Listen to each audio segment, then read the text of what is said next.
There's a magic. Rise of Spider-Man. Chapter 31. Royal Status. 22 days remain. Dum-dum! You know, the only thing that whole entire 22 days is doing to me is reminding how much time we've been wasting! On the roof of the castle, Pierre stood with his gaze fixed on the golden city of Canterlot, pausing to stretch in the cool night air. And he winced as his limbs protested against the sudden movement. The young stallion looked across the rolling hills surrounding the mountain, a silhouette darker than the star-patterned sky above. The battle with Somber was rough, but Peter didn't think twice about it, knowing he had dealt with worse in the past. Right now, his mind was centered on the mare nestled by his side, their hooves remaining intertwined as they took in the sight together. "So, Princessa, that's pretty amazing," Peter whispered, shaking his head in disbelief. "I can't live a day without something happening." He reared his head and planted a collar on the top of the mare's head. "But I'm still proud of you. Congratulations, Twy." Twy smiled appreciatively, caressing her stallion's hoof. "Thank you. But I still wish you could have been there to see it." She hesitated a moment before shaking her head sadly. The darkness around the horizon served as a reminder of what could have happened to her brother and lover. "I'm just happy you came back safely. And I'm grateful. Thanks for protecting my big brother." A brief expression passed across Peter's face as he nodded. The twilight looked like relief. "Yeah, well, I'm glad I was able to. I'd rather not feel like that again." The latter part of his statement was nearly inaudible, but Twilight heard it clearly, evident by the sand-stained smile she bore. Peter returned her smile, feeling a large amount of compassion for the mare. After all, she knew what he was alluding to. Feeling too much attention was being focused on him. The stallion forcefully cleared his throat and nervously chuckled at the sight of Twilight's rings. "So, when's the coronation?" 4 days from tonight," she replied nearly too quickly, the information still fresh in her memory banks. "I'll have to stay in Canterlot to have my dress properly fitted until then. Not to mention, I'll be starting my princess training soon. Gives me time to rifle through Canterlot's archives to familiarize myself with Equestria's politics and history." Peter glanced off to the side as a gust of wind tore through his unkempt mane. "Sounds like you'll be busy." Twilight, as if sentencing his uncertainty, placed her hoof over his shoulder. "Nothing's changed between us, Peter. My home is still in Ponyville. I mean, it's not like I was going to have to worry about leaving Ponyville after meeting my friends. That would just be stupid. I mean, what type of fanboy would think that?" "She's talking to you." "We'll just have to adjust my schedule to my schedule in the meantime. I mean, it's not like I haven't done that before, but it's not like some crazed fanboy would think I wouldn't." "She's talking to you." Her voice grew surprisingly fragile in the quiet air, and she offered him a cold-eyed smile. "So you'll be there for my coronation? I'd love it if you were there." The ghost of a sad smile hovered over Peter's mouth. "Yeah, I'll be there, but I don't think I'm fit to—" He trailed off, casting the glare to Twilight through his way out a corner of his eye. Chuckling teasingly, Pierre attempted to mask the desolate tone and scratched the back of his head. "I mean, you're royalty. I'm a bit too common to—" Sensing her glare remained intact, the stallion sighed and nodded. "I'll be there, I promise." "Peter, have you considered her friends?" You know, that's another thing I gotta think about to the people who really thought that Twilight might have to change her ways or abandon her friends. Question.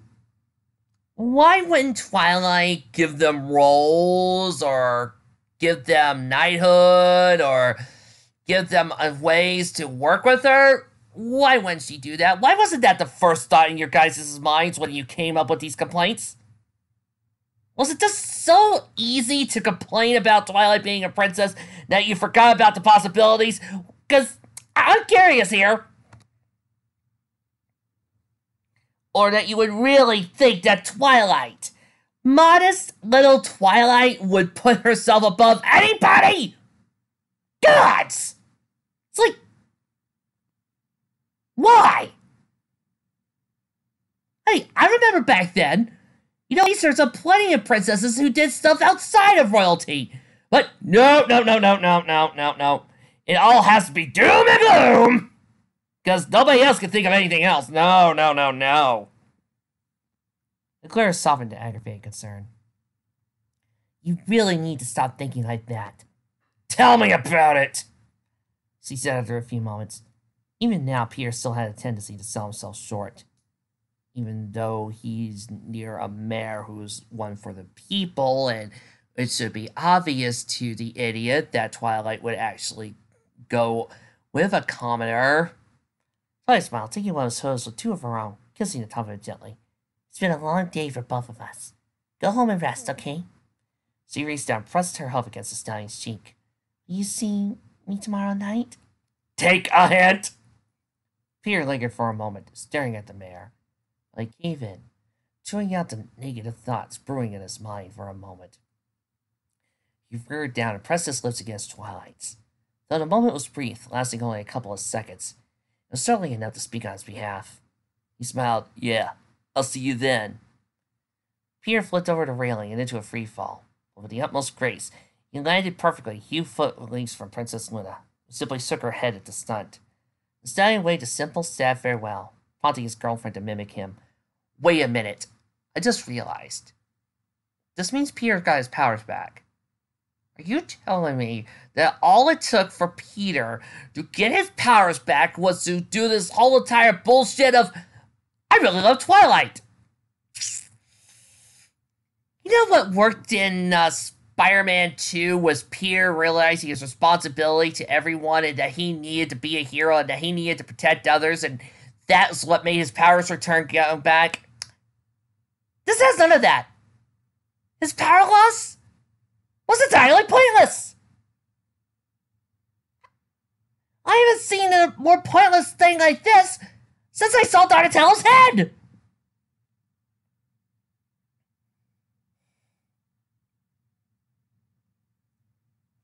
No doubt teleporting for Pineville, and that still annoys me.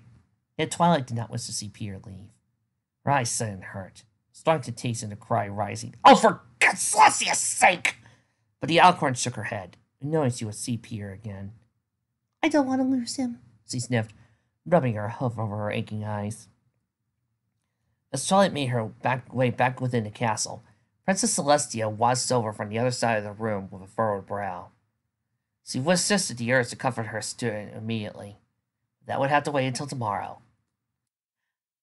I swear, if you have Celestia act like a bitch, I'm going to point out all the ways in canon this makes no sense. And I'm going to point out why with other princesses it would make no sense. And why you're forcing drama upon me, when we already have plenty of room for that. 21 days remain. For the third time in a long while, things were going well for Peter Parker. Yeah, MJ being gone is kind of one of those things that's helping. Apparently his talk with the shade of Uncle Ben helped quite a bit. His superpowers were fully restored, which made the entire loss of his powers entirely pointless. As a result, Spider-Man was able to defeat one of Equestria's most feared entities in Sombra. News of this feat quickly spread throughout the world, including Ponyville, with speculation announced with Spider-Man's residence. Banners and flags were scattered across the village to honor the masked hero, and based off of what newspaper articles said, the Crystal Empire was going to build a Spider-Man statue near the center of the city to show their appreciation. Why does this irk me? So why am I so bummed out? Great, Peter's bummed out again, and I'm irked! Peter murmured as he trotted aimlessly throughout the village, only to immediately spot the answer to his question on the front page of a newspaper. A photo of a mare stood on the front page with a bright smile on her face. A large golden crown over her head. The article underneath the picture read, From Student to Princess, Twilight Sparkle. While it was fantastic news to most, it was a miserable reminder of the social order for Peter. He sadly shook his head and continued to his downtrodden trot. Oh, right, that's why. All his fears were coming to fruition. It was something that Peter knew would happen. It would prevent him from confessing his love for Twilight for a while. In Equestria, Twilight had been deemed a prodigy since foalhood. It was obvious, as Princess Star pupil and apprentice, she would have to achieve the greatest of successes. Restoring the lost power of the elements of harmony, freeing Princess Luna from Nightmare Moon's grasp, defeating the spirit of chaos were awe-inspiring feats in their own right. Yet they pale in comparison to Twilight solving an ancient riddle, transforming into an alicorn, and becoming Equestria's newest princess, all at the tender age of 18. Well, at least somebody realized she was 18! You don't know how many times I've had to hit my head in annoyance. She was the epitome of excess. That was a fact. However, the same could not be said about her stallion. What? Granted, Spider-Man managed to earn a share of victories in his time in Equestria. Prevented a dragon from leveling Ponyville twice, saved a core from a Hydra, put forth a valiant effort against one of the world's finest flyers in a race, defeated King Savra, and earned the title of Equestria's greatest hero at the age of 19. In a sense, it was a perfect match, the princess and the hero. However, Twilight, or rather Princess Sparkle, was a dang Spider-Man.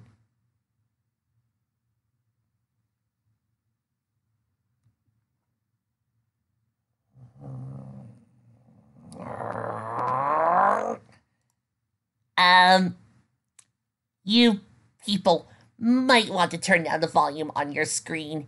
This could get loud. I think he's about to lose his temper. And if you were here the last time he really let loose, you'll know how loud this can get. So, everybody, turn down the volume.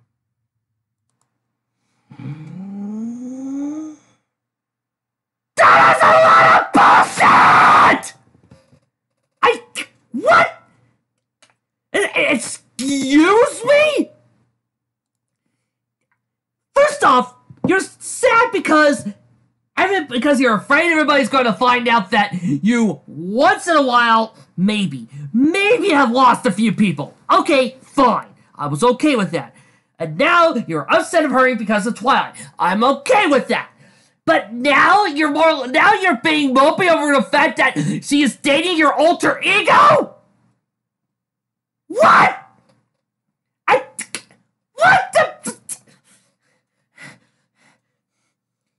Maybe if she didn't know that you and him were in the same person, I would be fine, but no!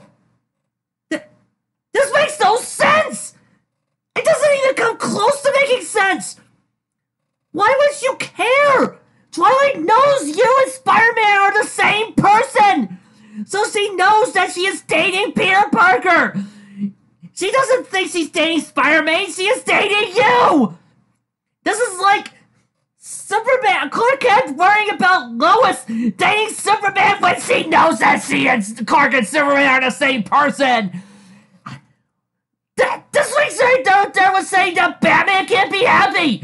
Well, yeah, Batman's happy! With Robin and his friends! This is simply stupid! Why would you do this? This makes no sense! We can't even take comics into consideration because Peter Parker is dating a fucking supermodel! This is the stupidest excuse for drama I've ever seen in my life! This is practically spinning in the image of Peter Parker as we speak! This is like, what? You couldn't figure out some decent amount of drama, so you decided to throw this in? This doesn't even make sense for Twilight Sparkle. This doesn't even come close to making sense to feel bad for Twilight, because Twilight's humble. She is modest. That is her character. That is who she is. She is a modest character. So in other words, you already know that there's no way she would see herself above the other people. There's no way she would look down upon others and say, I'm above you. Ha ha ha ha. No, that's not Twilight at all. Why do you think it was so stupid for anybody to think that Twilight was going to leave? She's now a princess, so she must leave her friends and move into her own castle and other bullshit like that. No! Twilight blinked, because that is not her character. Twilight is a modest girl. She wouldn't suddenly go, I'm a princess now. Really don't want to live in a tree, in a freaking castle. I don't really live in a library. I don't want to live in a castle. No! And also, Twilight's not suddenly the princess who go, well, I'm a princess now, so I can't really study and read. No! That is not Twilight's character at all! That is disrespectful to her! That is disrespectful to her creator! That is disrespectful to the very idea that created her! No! She would not suddenly pull that crap off! She also is not the type of girl that would suddenly go, I'm a princess now, might as well ditch my friends. No! She would not! And Celestia is not the type of girl who would go, Twilight, you must abandon your friends. No! If Twilight told Celestia that she would want to stay with her friends, she would fucking listen! So, if Twilight is the type of mare who wouldn't suddenly want to put herself on a pedestal, and it's the type of mare who would love to hang out with a farmer, a freaking flyer, a dressmaker, the shy pony, and Pinkie Pie, guess what? She wouldn't care if she was dating you! Why would she even bring this type of idea into the story when, through all facts and figures, there would be no fucking reason for her to care? This is forced drama! For no apparent reason other than just to make us go, oh, will Peter Parker feel down and break up? No! We aren't thinking it! Ah! Give me a moment! This is so... On my side, this is not as stupid as anything that popped up on my end. If you excuse me, I need a drink. Instead, she's dating me, the utterly below-average Peter Pony Parker. The young stallion inwardly groaned, finding his irritation grow for every image of Spider-Man and Princess Sparkle he ever spied. Peter paused, frowning at his tone. Was it that he hated his girlfriend's success or celebrated towards it? But the opposite. Really, Peter was highly proud of his lover's merits. But the same couldn't be said for his own. It was sort of pathetic to even mention, I'm jobless and homeless. If it was Twilight, I wouldn't be able to sustain a livelihood. Find a job. Peter rolled his eyes. Late realization coming to his mind as he took into sight the different marks on the flanks around him. Not to mention, I'm talentless. He added, still in glancing at his blank flank, probably one of the only adult ponies in the world without a cutie mark. His point made, Peter looked to the ground, a hint of sadness in his eye. Somehow, that magnificent girl will end up with a loser like me. How's that fair? I spent so much time trying to fix my life as Spider-Man that I completely forgot about me. The stallion scoffed harshly at the thought. As if anything Peter Parker does is comparable to Twilight Sparkle, Spider-Man, or any pony worthwhile.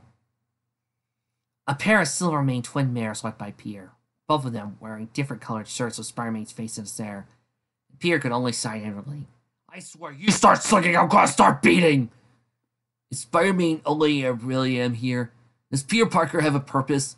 And, Peter droned on, struggling to keep his nerve, what's Peter Parker to a princess? Nothing. I'm going to bash my head against this desk, but I'm afraid of breaking it. Sighing, Peter shook his head. The visible reminders scattered throughout the village were not helping his mindset, serving only to agitate the stallion no end. He needed to be alone, not wanting to drag his friends down in his self-loathing. Partially, Peter had the perfect locale in mind, a place he always alluded to in desperate times for peace. Slowly but surely, the stallion followed the trail leading to the outskirts of Ponyville. Unaware, a pair of violet irises watched his movements perfectly from a safe distance. Within the walls of Camelot Castle, there was a young mare in the middle of the throne room. Just yesterday, Princess Celestia deemed her student a princess, something Twilight never thought would happen. But it did, leaving a feeling of disbelief to linger in the newly transformed Alicorn's chest. She waited for Princess Celestia to return. As her teacher stated, she needed to attend a small matter. While her home was still the Treeberry in Ponyville, it was agreed that Twilight would spend some time at Canterlot to learn about her princess duties, Alicorn powers, and exactly what lay in her future. What could be keeping Princess Celestia? She asked, tracing one of her hellos along the other. So much had happened in a span of a few days. Despite it all, Pierre seemed to have been at the forefront of her mind the entire time. I don't know what's stupider, Peter Parker, being the type of guy who's being this mopey, or seeing Twilight Sparkle being so focused on Pier that she's lost track of everything else that made her her. Don't know what pisses me off more. Even after being told by her role model that she would become a princess, Twilight was more concerned for her stallion's well-being. Mare's eyes widened in a blatant realization. I completely ditched my friends. I no longer care about my friends. That's really, really, really cruel of me. I really don't care about my friends for some odd reason. I don't know why I suddenly don't care about my friends. But now my mind's only focused on Peter. Who should I call? Beep boop boop boop boop. Hey, Bloom. Why, yes. Do you know what to do about not caring about your other friends? I don't know. Ever since Prince Sky came into my life, I don't even know I had friends. Place your hurf over her mouth. Twilight's brow lowered in concern. I hope I didn't do anything to upset her. The door to the throne room slowly opened, allowing Princess Celestia to gracefully enter. But before Twilight could react, it promptly shut tight, preventing any pony from entering unnoticed. The smaller mare's eyes quickly fell to the ground. Even now, Twilight could not help but feel intimidated by her teacher. Celestia steadily closed the gap between her and her student, all the while keeping her bright violet gaze fixed on her target. Once only a few hoof-lengths apart, Twilight focused her gaze from the ground to meet with Celestia's, albeit with considerable effort. Twilight, we never had the opportunity to talk about your relationship with Peter, Princess Celestia said before closing her eyes. After last night, I believe we need to address it. Frowning, Twilight simply nodded. Yes, ma'am. Peter lay on his bank along the bank of the lake in the Whitetail Woods. The area was quiet. The only sounds to be heard were being in the trees' leaves rustling against the wind, and the occasional chirping of nearby birds. The Whitetail Woods was peaceful and a gorgeous sight to take in. Ponies usually avoided the area, saving its visit for special events such as festivals and birthday parties or the running of leaves. Don't know why.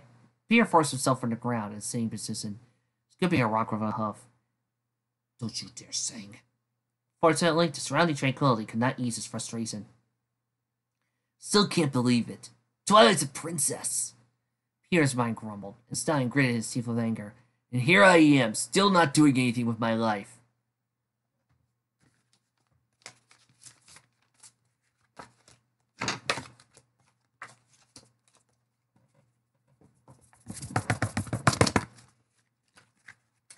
Then, stop whining and do something, you moron!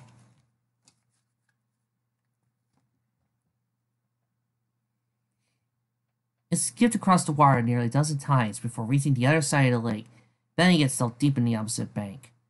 Exhaling harshly, Pierre pulled his legs to his chest, folded his hose over them, allowed his head to rest on top. Twilight deserves better than this. What could I possibly give her now that the world's her oyster?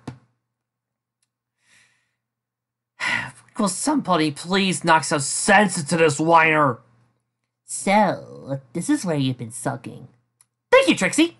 A feminine voice haughtily declared from behind, causing Peter to raise his head slightly, although he remained in the same position. A blue unicorn brushed her silver-blue mane back, and her hoof before taking a seat next to the stallion along the bank. A bemused gleam in her violet irises. The mare shook her head.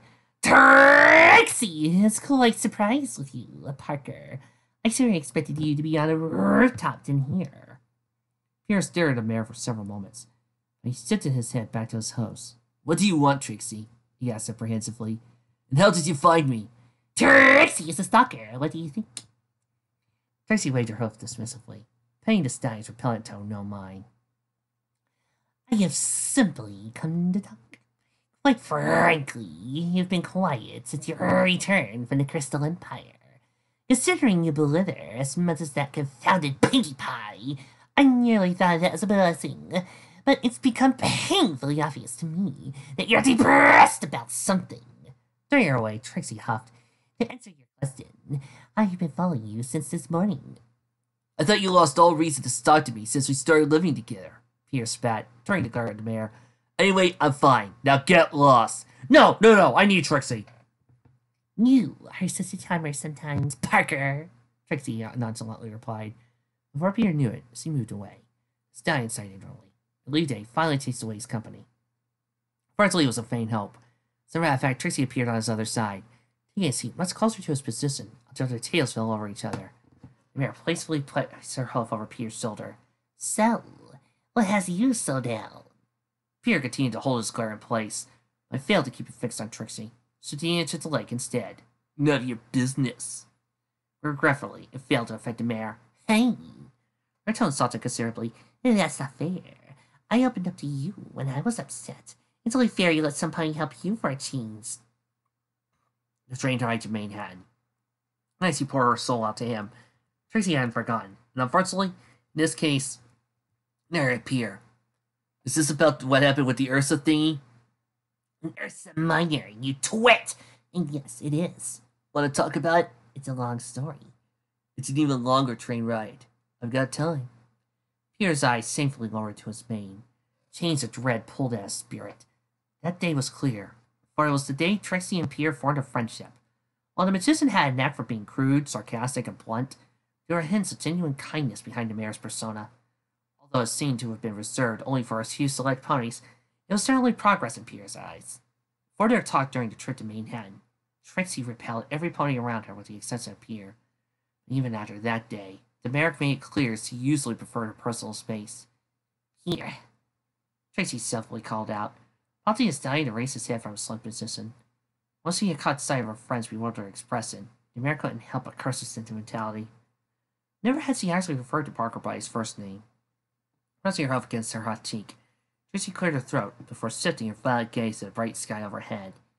This was truly a mistake. She bit her lip, knowing what happened when the situation was reversed weeks ago. What's wrong? Using what resources I had left, I left the town and pursued my goal as a traveling magician. Did that help anything? No! It only got worse. No matter what I did, ponies continued to ignore me. The sacrifices I made, it was never enough! Trixie, I know exactly what it's like. Peter nodded, swallowing. It's just this whole princess thing with Twilight. He wasn't alone anymore. She's royalty, you know, and I'm not. It's like I'm in a fairy tale. I'm the poor guy who somehow won the heart of the princess. Peter inhaled deeply. But I don't deserve to be. What makes you think that? Her voice was still stern, but laced with something Peter could place his affection. Dreamo Daz is nowhere near to buy, so thus Trixie has to become my voice of reason. He wasn't as quick to respond to this, but his curls curled in a bittersweet smile. Because Twilight's special. She's always succeeded. It wouldn't seem right for some pony of a caliber to be a pony who hasn't done anything with his life. Clear formed to Peter's eyes. And don't bring up Spider-Man. Yeah, I've done so good as him. When it comes to Peter Parker, I haven't done SWAT. Quit your whining! The sun fell over his forehead. So that's the problem. I'm happy for Twilight. I want to be there for her.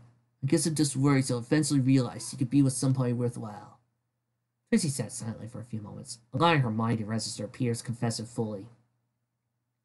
The longer she contemplated her response, the more her heart ached with sympathy. Her past and his present were somewhat intertwined, so many similarities to each other. Trixie bit her lip, hating that she could not give her friend the comfort he needed. The mare huffed outwardly, knowing that this was not necessarily true. Trixie's heart knew what needed to be said, but her mind rejected the idea vividly. She was not a pony known for her sensitivity. Yet, memories of that night were vivid and impossible to ignore. Because there's something in my eyes. Trixie's eyes softened, and a warm smile formed on her face. What right did she have to conceal her feelings from the pony that looked at her from the abyss of loneliness? For once, she would follow her heart, only for the sake of her best friend. But the mare would also hear her mind's advice, and honestly tell Peter how strongly she felt for him. Trixie knew she would never hear the end of it otherwise. Wrapping her hose around his neck, the mare pulled the stallion into a warm embrace. Peter stammered about his grip, unsure of what to make of this sudden act of affection. As Trixie tightened her grip, he found herself surrounding to his warmth of his friend's frame. You're so stupid, she whispered, her smile remaining intact. Do you have any idea how wrong you are? As Trixie's hoof brushed through his unkempt mane, Peter chuckled. No, but I'm certain I'll know how stupid I am in great detail. Behind her crude sarcasm was genuine kindness. Again, he already knew that. You always do. I'll give you the short version, idiot, she loudly proclaimed, pulling away long enough to make certain her gaze met with Peter's. These feelings were still new to the mare. Her words were simple, but carried so much meaning. At least Trixie did. Trix grew hot. She hated that such a stupid stallion brought these emotions out of her. Not like I like you, baka. Trixie uncharacteristically cried wildly, knowing she wouldn't change the circumstance for anything in the world. Peter Parker is precious to Trixie. Spider-Man just happens to be a consolation prize. Beads of sweat formed on Trixie's forehead, a sign of her elevating body temperature. Breaking her embrace with Peter, the magician wiped away her sweat with her hoof, cleared the throat, and turned her back to the stallion, all the while grumbling incoherently about the surrounding heat, despite the day being a relatively cool one. A strong sense of gayness filled her chest. Trixie found it increasingly difficult to remove her smile from her face. Before Peter could rise from the ground, the mare turned around and waved her hump dismissively. Trixie closed her eyes, determined not to lose herself more than she already had. You may be precious to me, but you mean the world to Twilight Sparkle. If she heard you spewing this complete and utter nonsense, you call yourself worthless. We'll never hear the end of it. Pointing her hoof in the direction of Ponyville, Trixie frowned. If you acted like a complete bum around her, I want you to go to Canterlot this instant and apologize to her! In most cases, this would have taken the scolding to heart negatively.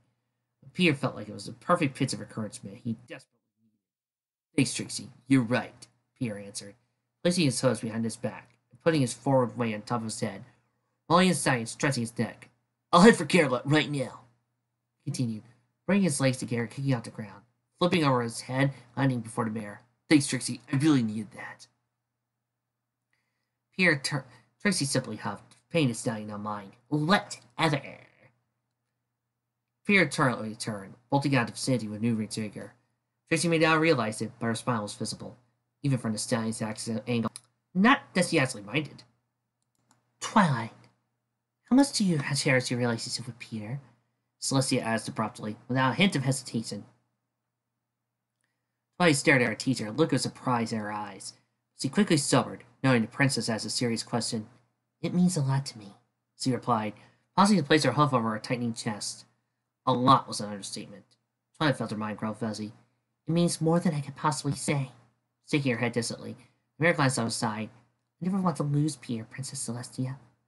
Celestia raised her brow. So you would stay with him no matter what? Twilight needed furiously. Yes! Her muscles poured out like a lava erupting from a volcano. Before she knew it, her mouth began working faster than her mind could control. I'm sorry. I want to be as good a princess as you, Princess Celestia, but I also want to be there for Peter. I know it's not professional, but I love him. Shining armor? Hello? I know, that does sound kind of stupid. He's constantly giving everything for my sake, and I do want to do the same for him. Don't make me give him up.